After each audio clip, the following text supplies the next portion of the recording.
Assalamualaikum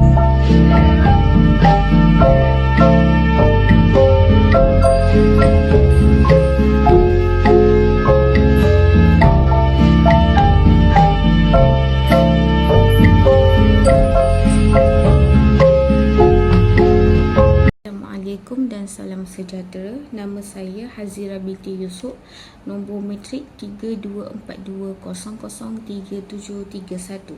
Hari ini kumpulan kami akan membentangkan tajuk tentang kesan telefon pintar terhadap tumpuan dan juga persahabatan. Pada masa kini, telefon pintar menjadi sebahagian daripada kehidupan seharian kita. Hampir semua orang memilikinya, termasuklah pelajar sekolah dan juga mahasiswa.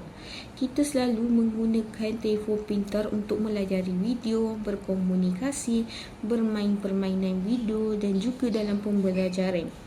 Namun persoalannya ialah, adakah telefon pintar ni sebenarnya betul-betul membantu kita atau sebenarnya ia memberikan kesan negatif pada kita tanpa kita sedar.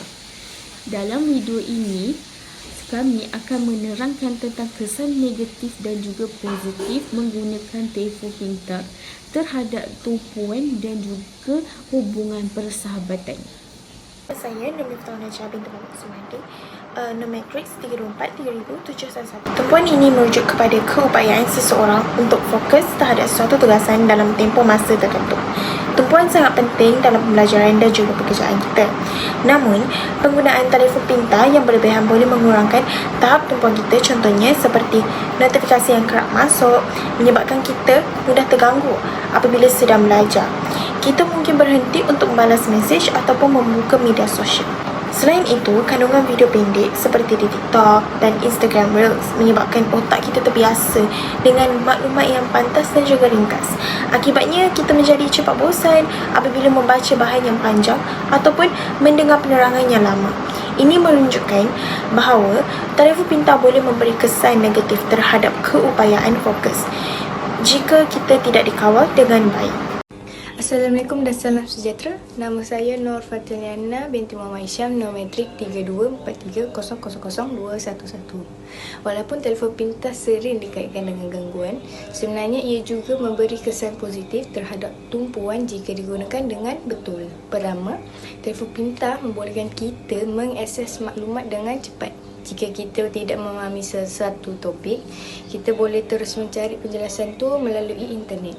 Ini juga membantu kita lebih fokus kerana kita tak perlu tunggu lama untuk dapatkan jawapan. Yang kedua, terdapat pelbagai aplikasi pembelajaran yang interaktif seperti kuis dan talian dan video penerangan. Kaedah ini menjadikan pembelajaran lebih menarik dan tidak membosankan. Sekaligus tu, membantu kita juga mengekalkan tumpuan. Selain tu, fungsi nota digital ni juga dan peringatan juga sangat membantu. Kita boleh mencatat tugasan, menetapkan jadual dan menerima peringatan supaya tidak terlupa kerja sekolah atau tarikh penting. Ini juga membantu kita mengurus masa dengan lebih teratur. Kesimpulannya, telefon pintar boleh membantu kita untuk meningkatkan tumpuan jika digunakan secara berdisiplin dan untuk tujuan yang betul. Dari segi persahabatan, telefon pintar juga mempunyai kesan positif dan negatif. Antara kesan positif ialah kita dapat berhubung dengan rakan walaupun berada jauh. Kita boleh menggunakan WhatsApp, Telegram atau membuat panggilan video untuk terus berhubung. Namun, terdapat juga kesan negatif. Contohnya, apabila berkumpul bersama rakan, masing-masing sibuk dengan telefon sendiri. Ini menyebabkan kurang komunikasi secara bersemuka. Selain itu, mesej teks juga boleh menimbulkan salah faham kerana kita tidak dapat melihat ekspresi muka atau nada suara. Jika tidak dikawal, penggunaan telefon pintar boleh menjejaskan kualiti persahabatan. Assalamualaikum warahmatullahi wabarakatuh. Nama saya Nur Adriana Maisara binti Muhammad Rizwan. Nombor matrik saya 3242000251. Hari ini saya nak bentangkan bahagian saya dalam slide iaitu cadangan, penyelesaian dan kesimpulan. Okey, untuk untuk mengatasi kesan negatif telefon pintar terhadap tumpuan dan persahabatan, ada beberapa langkah yang boleh kita amalkan dalam kehidupan seharian. Yang pertama, kita perlulah menghadkan masa penggunaan media sosial. Contohnya 1 hingga 2 jam sehari, supaya kita tidaklah tertagih dengan skrin dan mempunyai masa yang lebih untuk kita buat aktiviti produktif seperti membaca buku ataupun bersukan. Yang kedua, kita hendaklah mematikan notifikasi telefon pintar semasa belajar ataupun semasa bekerja. Sebab apa? Ianya dapat mengekalkan fokus kita dan dapat menyiapkan tugasan dengan lebih efisien. Seterusnya, kita boleh amalkan phone free time ketika makan ataupun berjumpa dengan rakan, supaya interaksi kita antara rakan secara bersemuka lebih bermakna dan hubungan kita dengan rakan menjadi lebih erat.